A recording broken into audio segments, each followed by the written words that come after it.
Captain Alex Morrison stood on the bridge of the Terra Nova, watching the stars drift past through the main viewing screen.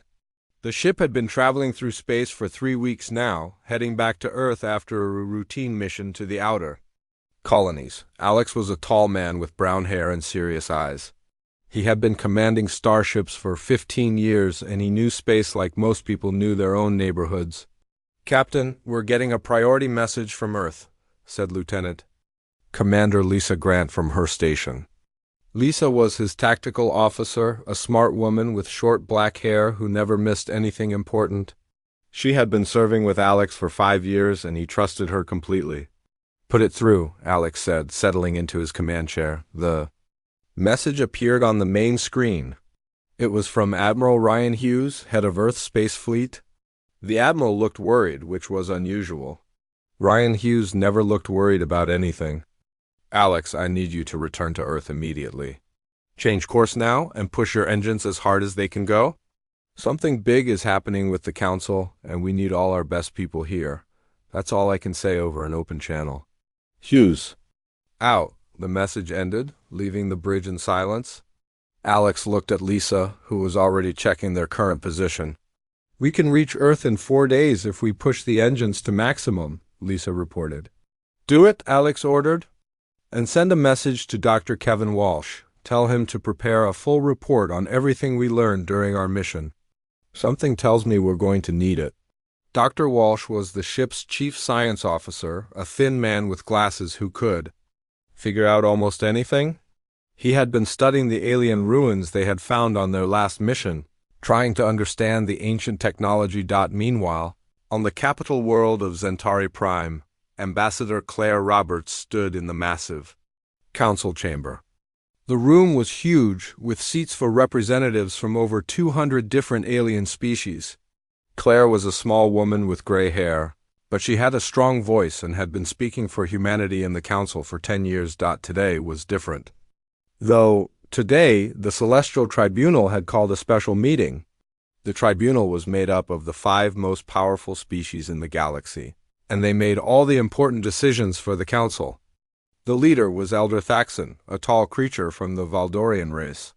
The Valdorians looked like humans but were much taller, with blue skin and large black eyes. They had been running the council for over 1,000 years.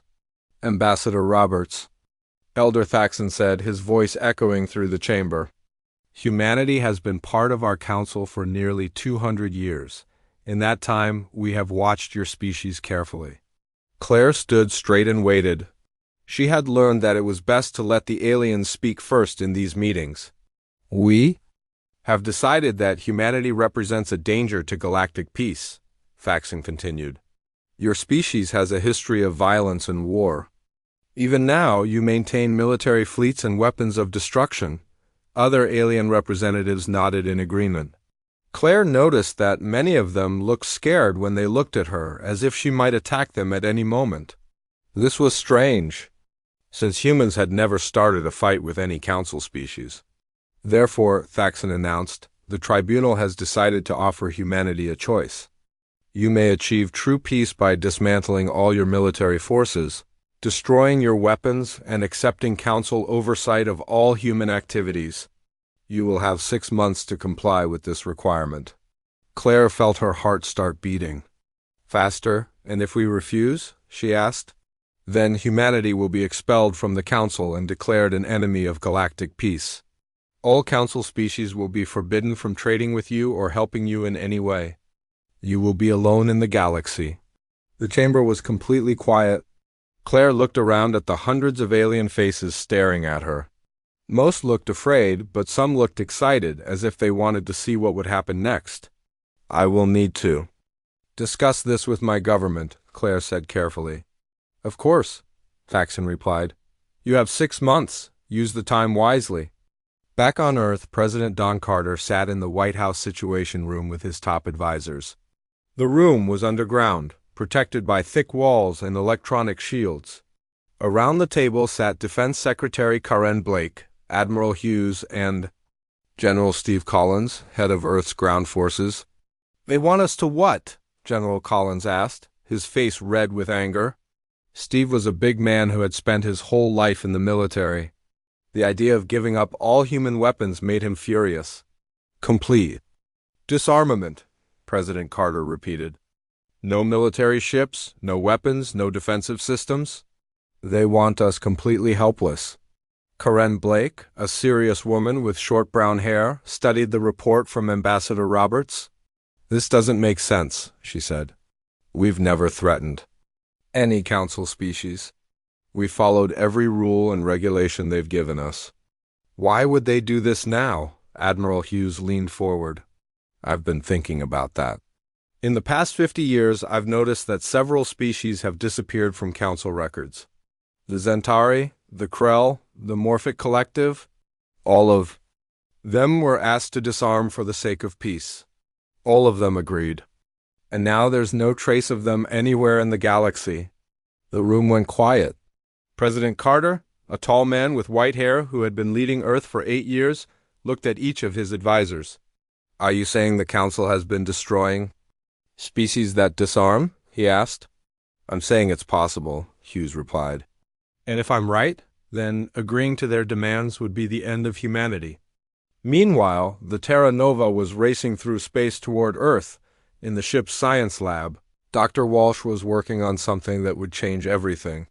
He had been studying old council records, looking for patterns in their behavior. Captain Morrison, please come to the lab. Walsh called over the ship's communication system. Alex found the doctor hunched over his computer, surrounded by data displays and alien text. I've found something, Walsh said without looking up. I've been analyzing council historical records, looking for information about species that used to be members but aren't anymore. What did you find? Alex asked. In the last 1,000 years, 37 species have been removed from council membership. The official reason is always the same. They were asked to disarm for galactic peace. They agreed, and then they were expelled for various violations of council law. That doesn't sound too unusual, Alex said. Here's the strange part, Walsh continued. After being expelled, every single one of these species disappeared completely. No more communications, no more sightings, no traces of their civilizations anywhere. It's as if they never existed. Alex felt a chill run down his spine. You think the council killed them? I think the council has been using the same method for centuries. First, they convince a species to disarm. Then, when the species can't defend itself, they eliminate it completely. No witnesses, no evidence, no problems. We need to get this information to Earth immediately, Alex said. Already done, Walsh replied. I sent everything through our secure channel an hour ago. On Earth, President Carter was reading Walsh's report when his secretary interrupted the meeting. Sir, we're getting reports of unknown ships entering the solar system. They're not responding to our communications. Admiral Hughes stood up quickly. How many ships? Our sensors are showing at least 50 vessels, sir. They're heading straight for Earth. President Carter looked at his advisors. It seems the Council has sent us a reminder about our deadline. Outside Earth's atmosphere, a massive fleet of Valdorian warships took positions around the planet. Each ship was 3 times larger than anything humans had ever built, armed with weapons that could destroy entire cities in seconds. On the lead ship, Elder Thaxon watched Earth through his viewing screen. The small blue planet looked so peaceful, so defenseless. Soon, it would join the long list of worlds that had learned the price of refusing council wisdom. Send a message to the human government, Thaxon ordered. Remind them that they have less than 6 months to make their choice. Peace through submission or destruction through resistance. President Carter received the message in his underground bunker.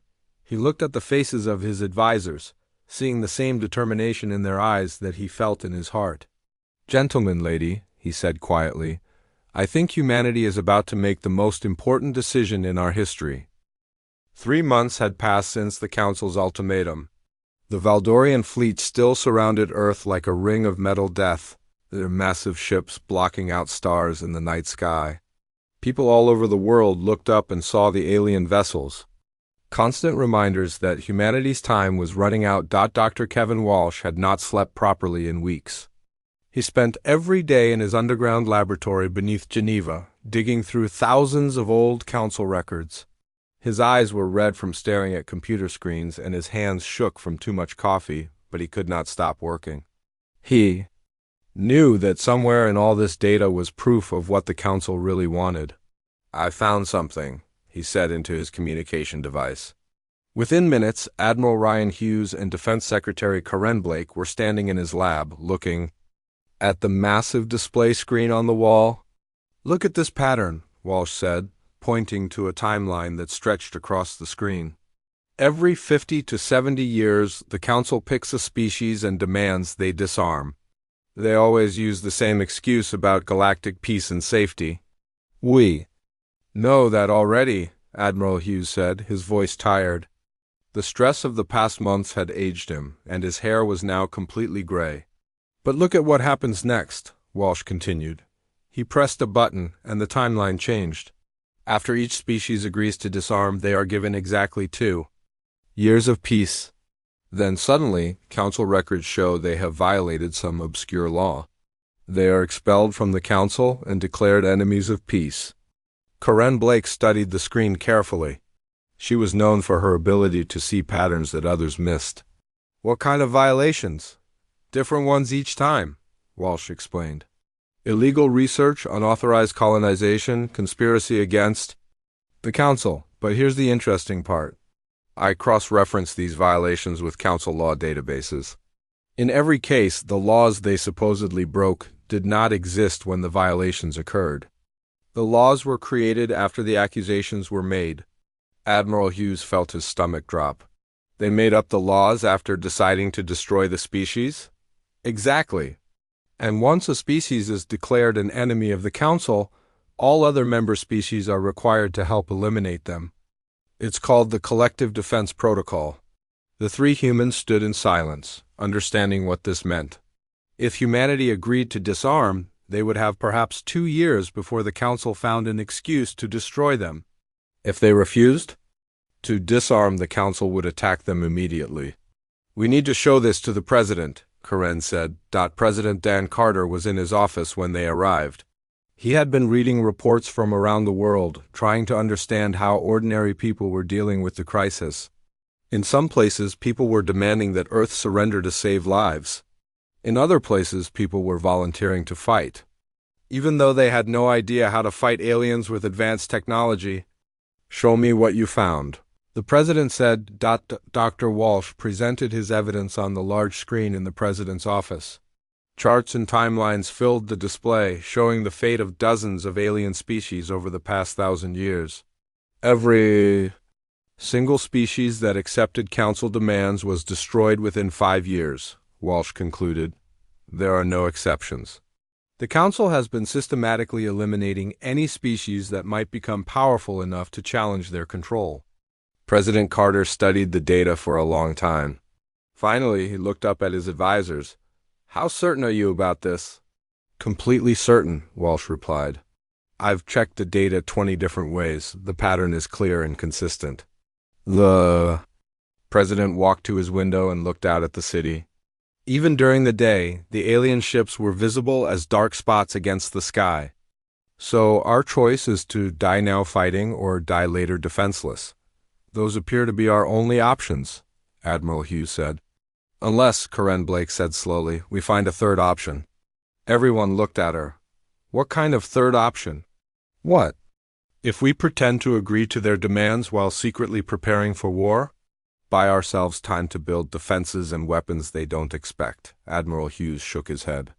"Their ships are watching everything we do. They would see any military preparation." "Not if we're smart about it," Karen continued. "We start converting civilian facilities to military production. We hide weapons in places they wouldn't think to look.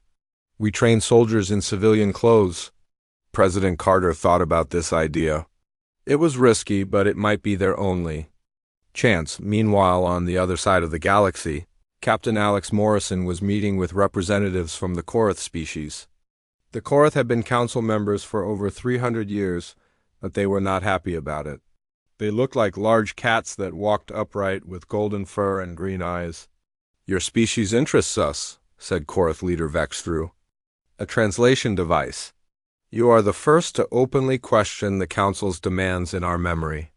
We're trying to understand what really happens to species that disarm, Alex explained. He was taking a huge risk by having this meeting. If the Council discovered it, both humans and Korath could be in serious trouble. We can tell you, Leader Vex replied, his green eyes flashing with anger. They disappear. The Zentari were our neighbors and friends.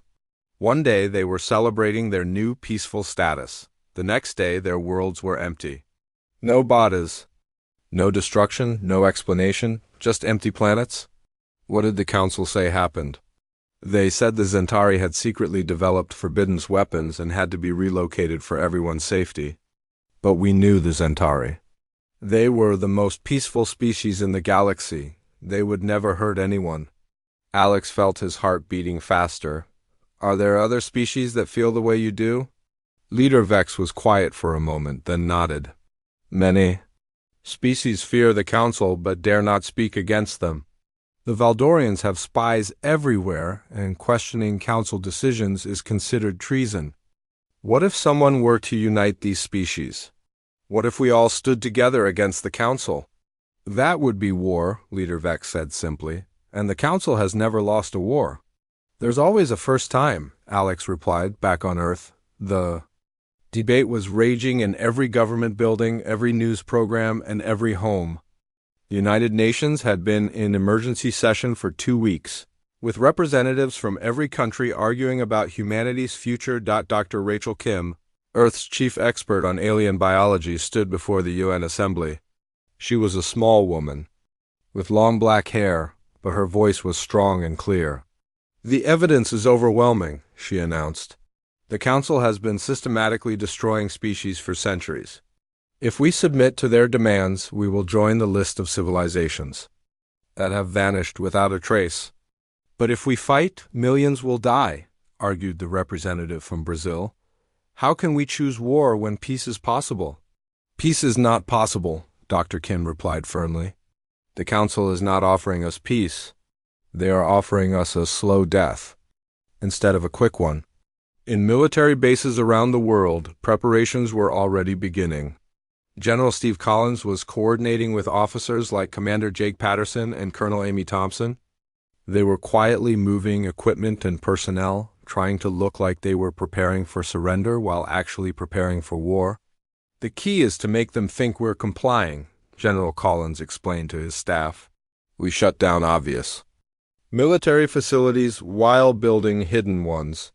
We retire old weapons while secretly developing new ones. Colonel Thompson raised her hand. What about the orbital platforms? They can see everything we do in space. We abandon the obvious ones and build new platforms that look like civilian stations, Collins replied. Research labs, mining facilities, communication relays. They won't suspect until it's too late. The plan was incredibly dangerous. If the Council discovered what humanity was doing, they would attack immediately. But it was the only plan that gave humanity any chance of survival. President Carter was preparing for the most important speech of his life. In 3 days he would address not just the people of Earth, but every human colony throughout the galaxy. His words would determine whether humanity lived or died. His speechwriter had prepared several different versions. One accepted the Council's demands and promised compliance. Another rejected the demands and declared war. The third option was more complex, accepting the demands while secretly planning resistance. Which version do you want to use, sir? His aide asked. President Carter looked out his window one more time at the alien ships in the sky. Then he made his decision. None of them, he said. I'm going to tell the truth. President Dan Carter stood before the cameras in the White House press room. Behind him was the flag of Earth, and through the windows everyone could see the dark shapes of Valdorian ships in the sky. The president looked tired but determined. As he began to speak, My fellow humans on Earth and throughout the galaxy, today I speak to you about our future. 3 months ago, the Galactic Council gave us an ultimatum. They demanded we destroy all our weapons and accept their complete control over our lives. They said this was for galactic peace. The president paused and looked directly into the camera. "We have discovered the truth about this piece. Our scientists have found evidence that 37 species have accepted the Council's demands in the past 1,000 years. Every one of those species has disappeared completely. Not relocated, not absorbed into other civilizations, but erased from existence. Around the world, people stopped what they were doing to listen. In space stations and colonies throughout human territory, families gathered around communication screens. Everyone knew this moment would decide their fate. The Council is not offering us peace," President Carter continued. "They are offering us extinction. Therefore, I am announcing that humanity rejects their ultimatum. We choose to stand and fight rather than kneel and die." The reaction was immediate. On the Valdorian flagship orbiting Earth, Elder Thaxon watched the broadcast with his black eyes narrowing in anger. He had expected the humans to beg for more time or try to negotiate. He had not expected them to openly declare war. "Send the signal," Thaxon ordered his crew. "Begin the cleansing." Within minutes, Valdorian warships throughout the galaxy received their orders. The first target was New Olympia, a human colony with 2 million people. The colony was built on a beautiful world with blue oceans and green forests. Far from Earth in the outer territories, Governor Lisa Bell had been expecting this attack. As soon as President Carter finished his speech, she activated the colony's emergency evacuation plan. Alarms rang throughout the cities as people ran to evacuation ships. "How much time do we have?" she asked her aide while watching the alien ships approach on her screen. "Sensors show Valdorian vessels entering the system. They'll be in weapons range in 20 minutes. "That's not enough time to evacuate everyone," Governor Bell said, her heart breaking. She knew that thousands of people would not escape. The evacuation ships launched one after another, packed with as many people as they could carry. Parents held their children close while looking back at the only home they had ever known. Many people were crying, but no one complained. They all knew this day might come. When the Valdorian ships reached New Olympia, they did not hesitate.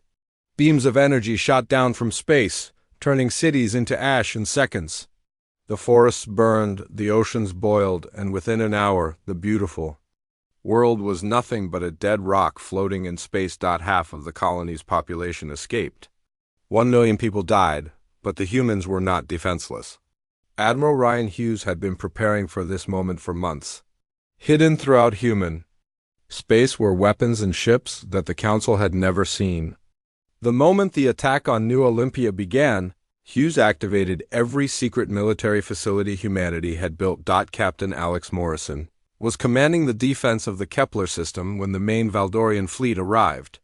His ship, the Terra Nova, was now part of a battle group that included 12 other vessels.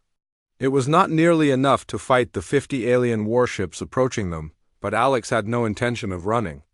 "All ships, this is Morrison," he said over the communication system.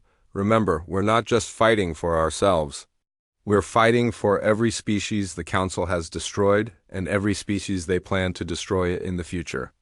Lieutenant Commander Lisa Grant, now commanding her own ship, called the Defiant, responded first.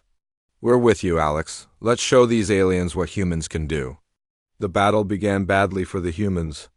Valdorian weapons were more powerful than anything in the human fleet, and their shields could absorb tremendous damage. Within the first 10 minutes, 3 human ships were destroyed, but then Dr. Kevin Walsh's new weapons came into play. He had been working secretly for months, developing technologies that the peaceful Council species had forgotten how to make.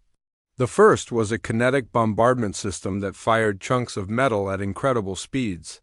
"Target their command ship," Alex ordered. "Fire all kinetic rounds." The metal projectiles hit the Valdorian flagship like bullets, punching through their shields and armor. The aliens had not faced weapons like this in centuries, and they were not prepared for them. "Their shields are down," Lisa reported from the Defiant. "All ships, concentrate fire on the flagship." The massive Valdorian ship, 3 times larger than any human vessel, began to break apart under the combined attack. Elder Thaxon watched in shock as his supposedly invincible flagship was torn to pieces by primitive human weapons. "How is this possible?" he asked his tactical officer. "The humans are using technologies we banned centuries ago," the officer replied. "Kinetic weapons, nuclear missiles, chemical explosives. They're fighting like barbarians? Then we will show them the price of barbarism," Thaxon said. "Signal the fleet, destroy everything, leave no human ship intact." The battle raged for hours. More human ships were destroyed, but they took several Valdorian vessels with them. Captain Troy Adams, commanding the battleship Constitution, rammed his damaged ship into a Valdorian cruiser, destroying both vessels but saving the rest of his battle group. When the fighting ended, half of the human fleet was gone. But something had changed in the galaxy. For the first time in 1,000 years, Council ships had been defeated in battle. The news spread quickly to every species in the galaxy. On the Korath homeworld, Leader Vex received reports of the human victory with amazement. "They actually fought the Valdorians and won?" "Not won," his aide corrected. "But they survived and caused significant damage. The Council is calling for reinforcements from all member species." "And what are we supposed to do?" Leader Vex asked. "We are ordered to send our fleet to join the attack on human space." Leader Vex was quiet for a long time. Then he made a decision that would change everything. "Send a message to the human leaders. Tell them the Korath want to talk." Similar conversations were happening throughout the galaxy. Species that had been forced to serve the Council for centuries were seeing hope for the first time. The humans had proven that the Valdorians could be defeated, but the cost was enormous. Earth itself was now under direct attack. Valdorian ships bombarded military targets around the world while human defense platforms tried to fight back. Cities were evacuated as the battle moved into Earth's atmosphere. Dr. Rachel Kim was coordinating refugee movements from an underground bunker in Geneva. Millions of people were fleeing to safer areas, but there were not enough ships to move everyone.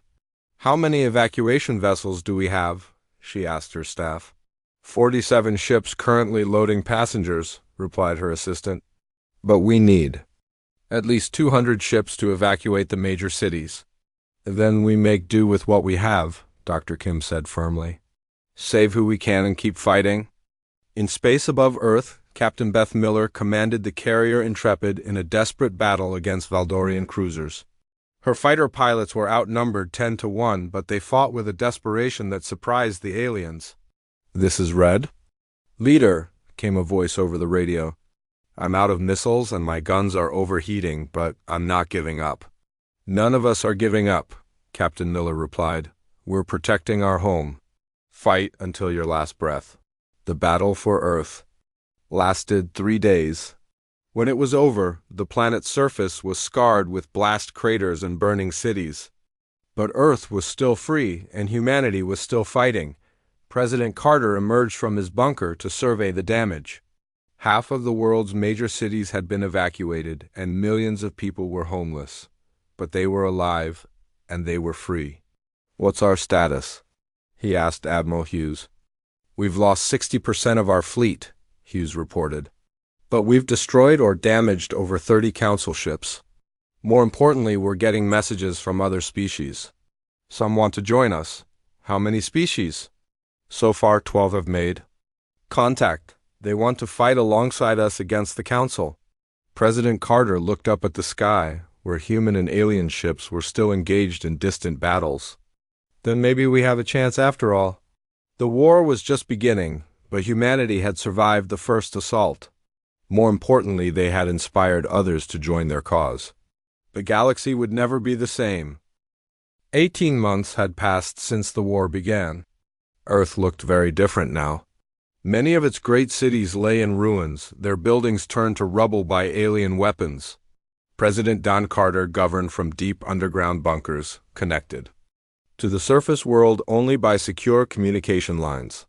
The blue sky that humans had always known was now filled with the smoke of burning cities and the flashes of orbital battles. In the underground command center beneath Geneva, Defense Secretary Karen Blake studied the latest battle reports. The numbers were not good. Humanity had lost 70% of its original fleet. Colonies throughout human space had been abandoned or destroyed.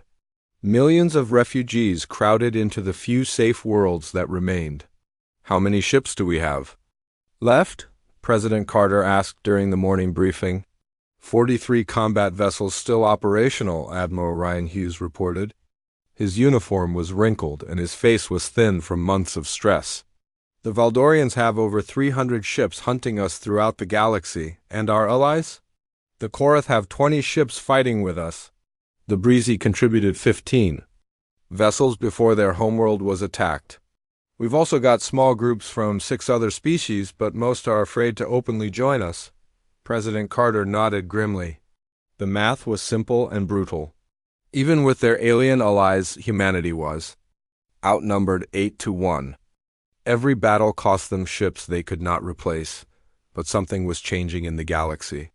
Captain Alex Morrison had seen it during his latest mission behind enemy lines. He was leading a small group of ships on raids against Council supply lines, hitting their cargo vessels and communication stations before disappearing back into the void. "Captain, we're receiving a transmission," reported his communications officer, Lieutenant Ben Torres. "It's coming from a Zilani transport ship?" The Zilani were a peaceful species that had been part of the Council for over 400 years. They looked like tall, thin humans with silver skin and large eyes. They had never been involved in any conflict. "Put them through," Alex ordered. The face that appeared on his screen was nervous and frightened. "Human Captain, my name is Zilani Captain Rem. I have information that might help your cause." "What kind of information?" "The locations of 3 major Council supply depots. My people are tired of serving the Valdorians. Many of us want to help, but we are afraid." Alex felt his heart beating faster. This was the first time a Council species had offered direct military assistance. "Send us the coordinates. We'll handle the rest." The first target was a massive supply station in the Rigel system. It was heavily defended, but Dr. Kevin Walsh had been working on new weapons that might give them an advantage.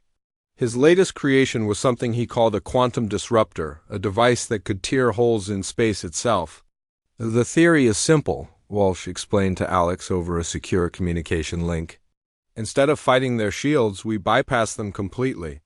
The quantum disruptor creates a small tear in reality that allows our weapons to strike the target directly. Is it safe?" Alex asked. "Probably," Walsh replied with a tired smile. "We won't know for sure until we try it in combat." The attack on the Rigel supply depot was humanity's first major victory in months. Captain Lisa Grant led the assault with her ship, the Defiant, using the quantum disruptor to destroy the station's main reactor. The explosion was visible from 3 star systems away, but the real victory was not the destruction of the depot. It was what happened afterward. Within hours, humanity received messages from 12 different species offering to provide intelligence about Council operations. The galaxy was beginning to turn against its oppressors on the Valdorian homeworld. Elder Thaxon was meeting with the Council's military commanders. The war was not going as planned. Yes, they were winning, but the cost was higher than expected. Worse, other species were beginning to question the Council's authority. "The humans are like a disease," Thaxon said to his advisors. "Their rebellion is spreading to other species. We must end this war quickly before it grows beyond our control." "What do you suggest?" asked General Mox, the Valdorian military leader. "We destroy Earth completely. We turn their homeworld into a dead rock that will serve as a warning to any other species that might consider rebellion." The plan was approved immediately. Within days, the largest fleet in Valdorian history was assembled. 500 warships, including their most powerful dreadnoughts, began moving toward the Sol system.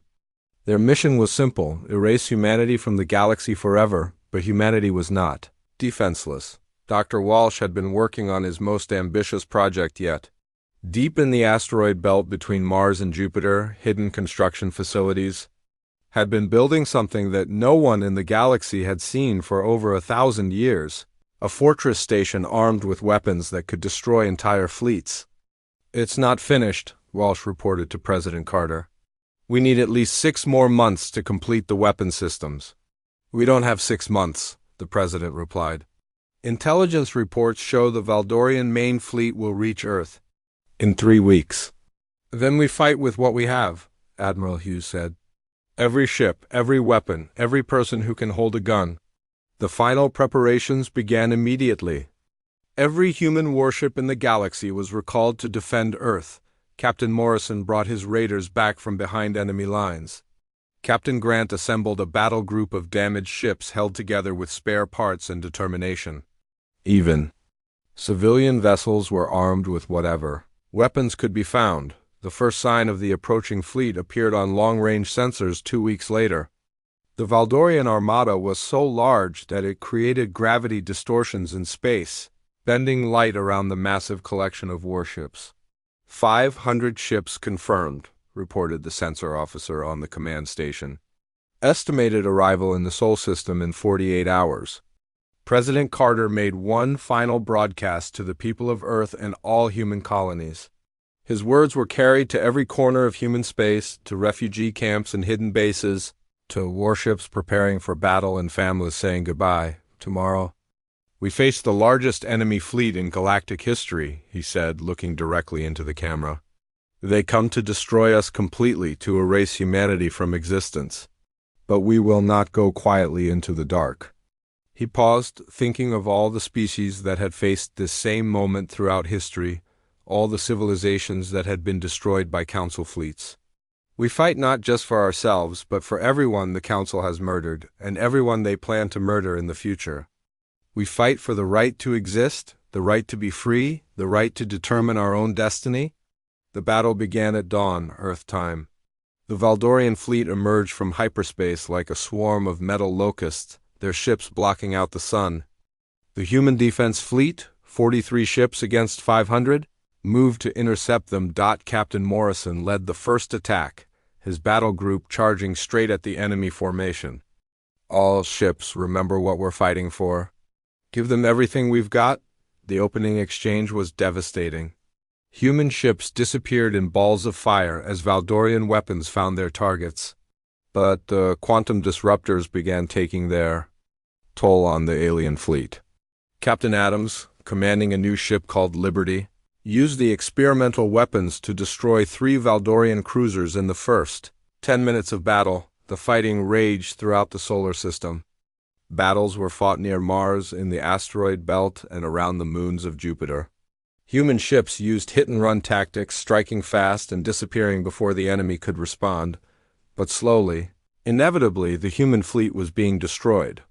One by one, their ships were hunted down and eliminated. Captain Grant's Defiant was badly damaged, its engines failing and its weapons offline. Captain Miller's carrier Intrepid had lost all its fighter aircraft and was running on emergency power. Then something unexpected happened. As the Valdorian main fleet approached Earth for the final assault, new ships appeared on the edge of the solar system. These were not human vessels, but ships from dozens of different species that had been part of the Council. "This is Korath Leader Vex," came a transmission over all frequencies. "The Korath stand with humanity against the oppressors." "Breezy." "Battle group reporting," came another voice. "We fight for freedom." Zentari resistance fleet ready for battle. One by one, 20 different species announced their arrival. Ships that had served the Council for centuries now turned their weapons against their former masters. The rebellion that had started with humanity's refusal to surrender had grown into a galaxy-wide revolution. Elder Thaxon watched from his flagship as Allied fleets surrounded his armada. For the first time in his long life, he felt something he had never experienced before: fear. The space around Earth had become the largest battlefield in galactic history. Hundreds of ships from dozens of different species fought in a massive, three-dimensional war that stretched from the moon to the outer planets. Laser beams crossed the darkness like deadly lightning, and explosions lit up the void, brighter than stars. Elder Thaxon stood on the bridge of his flagship, watching his carefully planned victory turn into chaos. The Valdorian fleet that had been unstoppable for 1,000 years was now surrounded by enemies on all sides. Species that had served the Council, faithfully for centuries, were firing on his ships with weapons they had hidden for generations. How many rebel ships are there? He demanded from his tactical officer. Sensors show over 200 vessels from at least 30 different species, came the reply. More ships are arriving every few minutes. Thaxon felt something he had never experienced before in his long life. For the first time, the Valdorians were facing defeat. Signal all Council Loyalist species. Order them to send their fleets immediately. Sir, most of the Council species have joined the rebellion. Only the hegemony worlds are still responding to our commands. The truth was spreading throughout the galaxy faster than Thaxon could control it. Dr. Kevin Walsh's evidence about the destroyed species had been transmitted to every corner of known space. Civilizations that had lived in fear for centuries now understood that the Council had been systematically murdering anyone who might challenge Valdorian power. Captain Alex Morrison coordinated the rebel fleet from his command ship. The Terra Nova had been badly damaged in the fighting, but its communication system still worked. Around him, the combined fleets of the galaxy's oppressed species were fighting as one force for the first time in history. Korath Battle Group. Move to Sector 7 and engage the Valdorian heavy cruisers, Alex ordered. Breezy fighters provide cover for the human bombers attacking the flagship. Understood, human captain, replied Korath leader Vex. It is an honor to fight beside you. The battle was not going well for anyone. Both sides were taking heavy casualties, and the space around Earth was filled with the wreckage of destroyed ships. But something was different about this fight. The rebel species were fighting with a desperation and fury that the Valdorians had never seen before. Captain Lisa Grant pushed her damaged ship, the Defiant, toward the center of the Valdorian formation. Her engines were failing and her weapons were almost out of power, but she had one quantum disruptor left.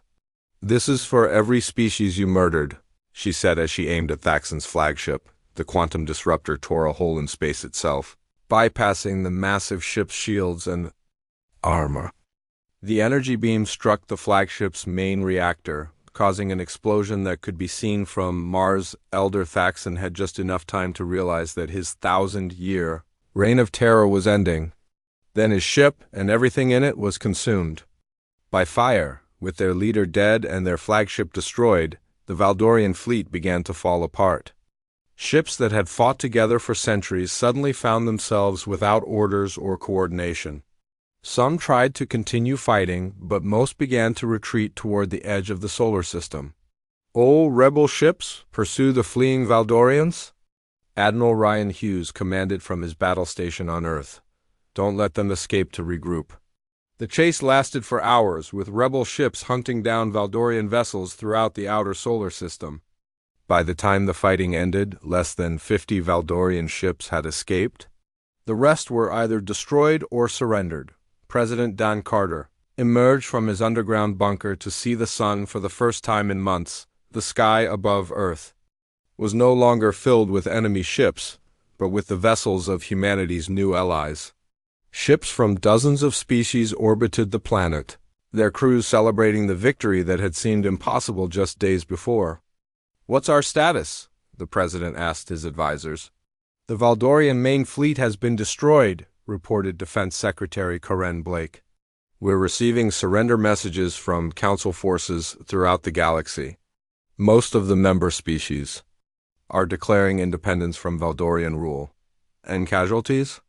"Heavy on both sides," Admiral Hughes said sadly. "We lost over half of our remaining ships, including many of our best captains. But we won, sir. We actually won." The celebration was brief because there was still work to do. The galaxy had been ruled by the Valdorians for over 1,000 years, and replacing their system would not be easy. Representatives from over 50 species requested permission to come to Earth for a peace conference. Dr. Kevin Walsh, despite his exhaustion from years of war, was chosen to help design the new galactic government. His evidence about the councils crimes had started the rebellion, and now his knowledge would help build something better. "We cannot make the same mistakes the council made," Walsh explained to the gathered representatives. "No single species can be allowed to dominate all others.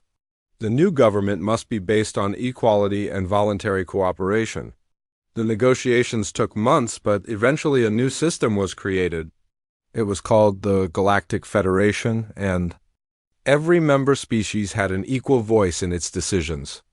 There would be no more ultimatums, no more forced disarmament, and no more systematic elimination of entire civilizations. President Carter was chosen as the first leader of the Federation.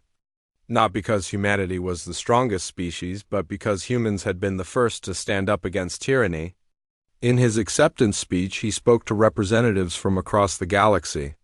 "We did not fight this war to become the new rulers," he said. "We fought to ensure that no one would ever again have the power to destroy entire species. The Federation will protect the weak, support the peaceful, and defend the freedom of all sentient beings." Captain Morrison was promoted to admiral and given command of the Federation's new exploration fleet. His mission was to search for other species that might need protection and to ensure that nothing like the Valdorian Empire could ever rise again. "Our job is not to conquer or control," he told his officers during their first mission briefing. "Our job is to explore, to learn, and to help others. We carry the hopes of 1,000 worlds with us." The Terra Nova, repaired and upgraded with technology from dozens of different species, led a fleet of exploration ships to the farthest reaches of the galaxy. Wherever they went, they carried the same message: the age of tyranny was over, and the age of freedom had begun. Dr. Rachel Kim established refugee assistance centers throughout the galaxy, helping the survivors of destroyed civilizations rebuild their lives. Many species that had been thought extinct were discovered hiding in remote corners of space, too afraid to reveal themselves during the Valdorian reign. "How many lost civilizations do you think we'll find?" asked her assistant during one rescue mission. "Hundreds, maybe thousands," Dr. Kim replied. The Valdorians were very thorough in their work. But now these people have a chance to rebuild and grow again. The war had cost millions of lives and destroyed countless worlds, but it had also proven something important. When faced with extinction, the civilizations of the galaxy could unite and fight back. The lesson would be remembered for generations to come. Years later, children throughout the galaxy would learn about the species that chose power over peace, not for conquest but for protection. They would learn about the humans who said no to tyranny, and the alliance that brought freedom to the stars. Captain Lisa Grant, now commanding her own exploration fleet, often thought about the war as she traveled between the stars. The galaxy was a different place now, filled with hope instead of fear. New civilizations were being discovered every month, and old ones were emerging from hiding to join the Federation. "Do you think we'll ever face another threat like the Valdorians?" asked her second-in-command during one of their missions. "Probably," Lisa replied, looking out at the stars. "But when that day comes, we'll be ready, and we won't face it alone." The galaxy had learned that freedom was not free, but it was worth fighting for. And somewhere among the stars, new adventures and new challenges awaited the species that had chosen to stand together against the darkness.